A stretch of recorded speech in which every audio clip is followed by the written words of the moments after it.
Hola, nosotros somos el equipo 7 y vamos a dar la presentación de la resolución de la situación problema. Yo soy David Guzmán Treviño y los integrantes del equipo son Daniel Torres González, Daniel Flores Perches, Gerardo Delgado Rodríguez y Ricardo Mañú. Pues primero que nada, ¿qué es un hidrocarburo? Un hidrocarburo es un compuesto químico que está formado por carbono e hidrógeno y desafortunadamente hay varios de estos hidrocarburos en el petróleo. A la hora de haber un derrame de petróleo en el océano o en los ríos, pues los ecosistemas y la flora y la fauna de estos lugares son dañadas y a causa de esto lo afectan las actividades de síntesis y reorganización de sustancias. Los hidrocarburos en el petróleo son principalmente, bueno, y los más importantes son principalmente 30% de parafinas, 10% resinas, 14% parafinas normales, 16% parafinas ramificadas, 10% asfalteno y 30% aromáticos, ya que pues, son más importantes de los cuales el petróleo están compuestos. Y pues primero, el hidrocarburo de las parafinas es muy parecido los componentes a los de parafinas normales y sus características son que es insoluble, tiene enlaces apolares, pues como esto es covalente no polar y por esto tiene fuerzas de dispersión. Su geometría molecular es tetraédrica y como las parafinas son álcanos, pues los álcanos son los compuestos orgánicos con densidad más baja y también tiene baja viscosidad. Asfaltenos.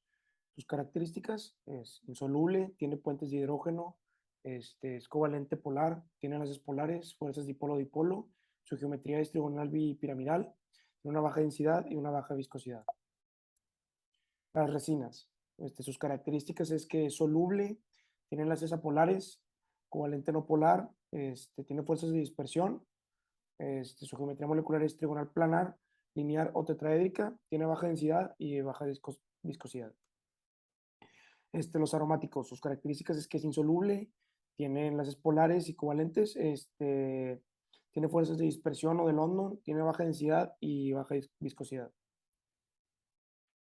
También está el metano, su polaridad es que pues, no polar, tiene una solubilidad de 3.3 mililitros sobre 100 mililitros a 20 grados centígrados, tiene una densidad de 0.657, tiene una viscosidad baja. Su geometría molecular es tetraédrica y su tipo de enlace es covalente no polar. Tiene una interacción molecular dipolo inducido. Ciclohexadieno C6H8. Es un compuesto no polar, insoluble, densidad de 847, baja viscosidad, de una geometría molecular octaédrica, tipo de enlace no polar e interacción molecular dipolo inducido. Benzano C6H6. Polaridad no polar, insoluble, densidad de 876, viscosidad baja, geometría molecular hexagonal plana, tipo de enlace covalente no polar, interacción molecular dipolo inducido. Isooctano C8H18. Es un compuesto no polar, insoluble, densidad de 690, de alta viscosidad, geometría molecular tetraédrica, tipo de enlace covalente no polar, interacción molecular dipolo inducido. Agua o H2O. Es un compuesto polar, soluble, densidad de 997, viscosidad baja, geometría molecular angular, tipos de enlace covalente polar e interacciones moleculares puentes de hidrógeno. El agua sabemos que es una molécula polar, soluble, tiene una densidad de 997 kilogramos por metro cúbico. Sabemos que tiene una viscosidad baja y que su geometría molecular es angular, de acuerdo con su estructura de Lewis. Su tipo de enlace es covalente polar y su interacción molecular principal son los puentes de hidrógeno.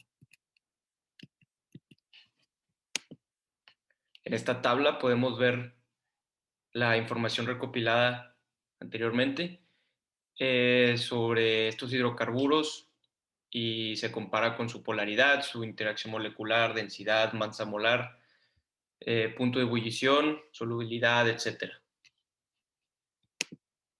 La toxicidad del petróleo y su impacto es preocupante, ya que cuando se produce el derrame se forma una capa en la superficie del mar que impide el paso de la luz, lo cual afecta mucho a las plantas marinas y a algunos otros microorganismos, lo que resulta muchas veces en su muerte. Soluciones para limpiar el agua. Tenemos primero las barreras de contaminación para evitar el esparce del petróleo, las bombas de succión, precisamente para succionar este petróleo, y el transporte de estos tanques para después ser eliminados. El agua y lo que la hace limpia. El agua, para ser potable, no debe tener ningún tipo de contaminante. Debe tener una proporción adecuada de gases y sales y tiene que ser transparente, inodora y de buen sabor. Cuando el petróleo se mezcla con el agua, no se mezclan, ya que el agua es polar y el aceite es no polar. Esto hace que el petróleo resalte en el agua cuando se desemboca en alguna zona, ya sea mar, río, etc. Efectos sobre flora y fauna. Cuando el petróleo está compuesto por hidrocarburos, estos forman una capa impermeable en el agua y no dejan pasar a la luz solar. Interfieren con el intercambio de gases y cubren la piel de estos animales marinos, que les acaba provocando la muerte. Otro ejemplo es que los peces se envenenan al alimentarse de estas plantas que han sido intoxicadas por el petróleo, y eso afecta a la cadena alimenticia. El derecho al medio ambiente se instituyó en el texto del artículo 4 de la Constitución en 1999. Dice que toda persona tiene derecho a su medio ambiente adecuado para su desarrollo y bienestar. Corresponde a todos nosotros proteger el medio ambiente, y es por esto que los derrames de petróleo deben de parar, y si no hay una sanción ya establecida, el gobierno debe de poner una. Reflexión final. El derrame de petróleo causa un gran impacto en el ámbito social y ambiental.